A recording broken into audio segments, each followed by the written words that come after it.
Hello everybody, round 2 of Michael Schumacher's career in the Coloni in 1991.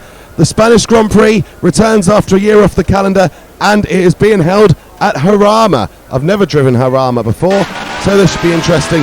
Now, it is a one-shot qualifying. The surface is slightly wet, so although it looks pretty dry and it is drying up, I'm on intermediates, and by going out for one shot at the start of quali, sometimes that's going to work in my favour because the track will be dry and then get wet. This time it is wet and it's going to get dry and looks struggling a bit into turn 1. Just going once again for what I can get, so if there's anything better than 30 seconds I will take that. I mean, I'm finding it a little bit easier on this circuit. I mean, as you can see, I'm actually catching the Leighton House there, so yeah, finding it a little bit easier to drive the Coloni around here than I did at Rio, even though I have driven a race on Rio before. Yeah, Jarama seems to be a circuit that just suits my driving style aligned with this car a lot better, so that means there's some potential here to maybe qualify above last and potentially definitely finish above last. Very slidey into there, but it kind of works for the corner. Lost a bit of ground. I just need to figure out how to get around that corner cleaner, and I will be in the process of doing so. But it's a nice track. I like this track. It's suiting me. But now, I've just braked a little bit too late there, and I've managed to avoid losing my front wing this time. So that's something. I've managed to avoid losing my front wing like I did in Rio, and but it's probably cost me a chance. Doing well, but there's a spin. What's happened there? It felt like I had control. So I'm a bit disappointed to actually be spinning off there.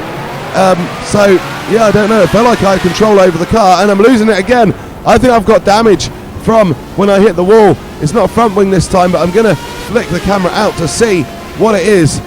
And wrong way. Well, there you go. I think I'm missing a rear wing. Look, I'm missing a rear wing. That's why I'm struggling, because the rear wing is gone, and with it, any hopes of qualifying above last. So, yeah, that's me done for this qualifying session, and I'll cross the line anyway. But yeah, disappointment again, and I couldn't even hold it together going down the straight there. So yeah, there's a lot of disappointment. I'm going to cross the line.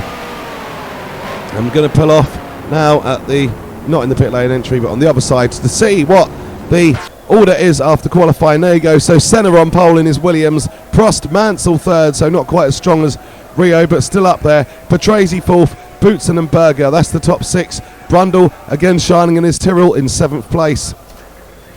So I'm going to have to change it from the intermediates to the softs because the race is going to be dry, and we are going to go for this one and see what we can get. See if I can better that 26th place finish from Rio. I feel more comfortable and more at home on this circuit, so that will hopefully help things. Let's see what happens. The lights go out, and again I was slow at the start, but helped a little bit by the Lamborghini's stalling, and I think I was possibly on the roof stall there, unless that was another Lamborghini. But making our way through now, making our way up the field. So up to 25th, 24th, there's the yellow flag. I'm going to have to slow down because the game does give you the benefit of the doubt to a certain degree. Oh, look at that! That is a Jordan spinning on that. I think it's Damon Hill. You see his name flashing up, and Patrese slow there as well. So I've actually got in front of a Williams at the start, and I'm all the way up to 17th place. So really good going. Passing Derek Warwick, he's missing the front wing, and Ivan Capelli in the Leighton House is my next target. Could I possibly catch him? Everything is bunched up and there's no yellow flag, so I'm going to take the look, and I'm going to get ahead of Capelli as well. So up in the 16th place. Well, this is nice. I wasn't expecting this. Capelli straight back through though, but runs off, and yeah, I don't have the confidence in the car to take advantage of that. Let's have a little look at the start. So there's Senna leading away from Mansell, and as you can see, and I will show you again later, but as you can see from when I tried to find out what the damage was in qualifying, I'm not going to be using the TV camera here at Jarama because there was quite a bit of a glitch with it, so we'll have to make do with some other angles. But I can put it this way, Senna is certainly flying at the front, and you'll see that later. Oh yeah, here I am. I'm still in the ballpark with Capelli, but I've got all the might of Riccardo Patrese's Williams behind me, and at some point he's going to come up. At least I'm not 12 seconds a lap off the pace here, but again, trying to get a look at that Leighton House, and it's not really happening for me at the moment in terms of moving forward. But I mean, 17th place in the Coloni, you've got to take that, haven't you, if I can finish there. But Patrese is certainly going to want to make sure I don't finish there.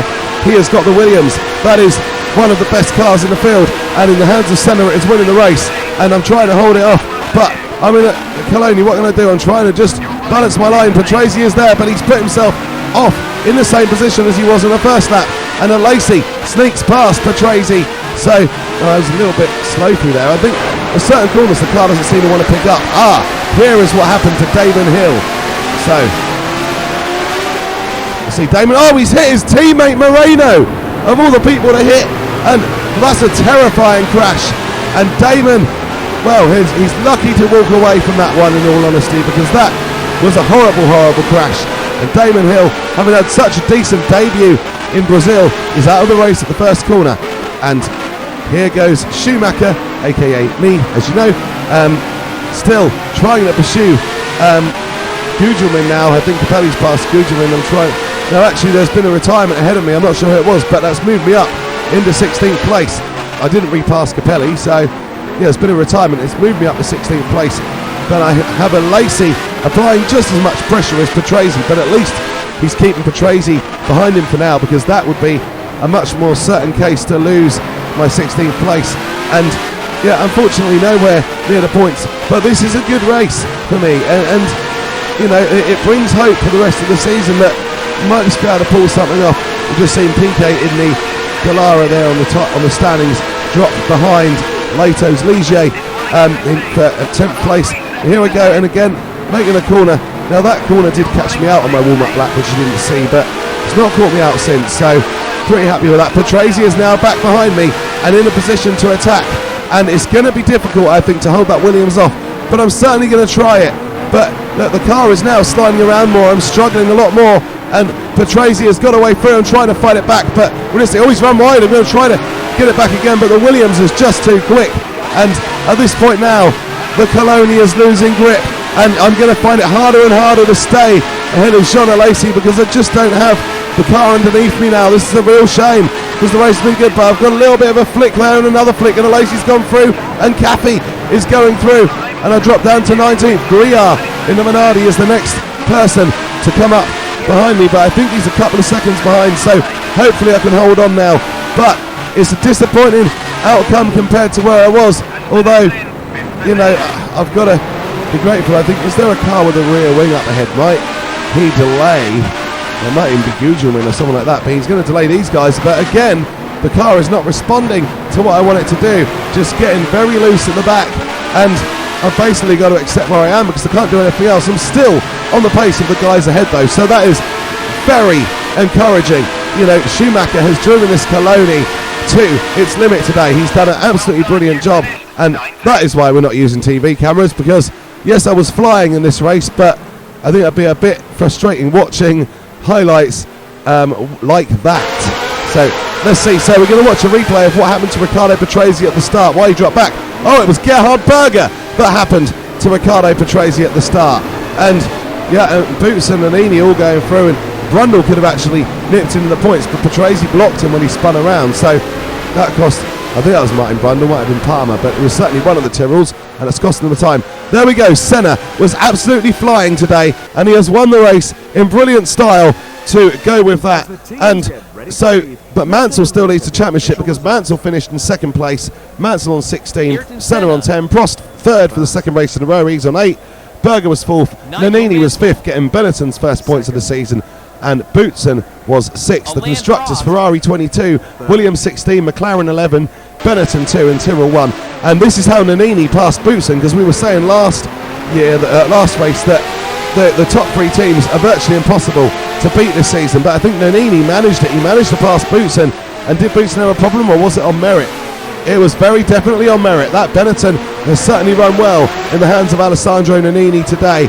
And now we're going to watch Ayrton Senna as he comes through to cross the line and take the victor's spoils here in Jarama. The first time Jarama has been on the calendar for 10 years, and Ayrton Senna is going to be the one to take the victory in his Williams, making up for what was an exceedingly disappointing Brazilian Grand Prix. Senna comes through to cross the line and take the victory, and well, Mansell second, so the championship is looking good. I'm just trying to do as well as I can, but from a championship perspective it's looking promising. And yeah, and so thank you very much for watching Please remember to like and subscribe. A subscription is free and it really helps the channel out. And until next time, take care and I'll see you soon.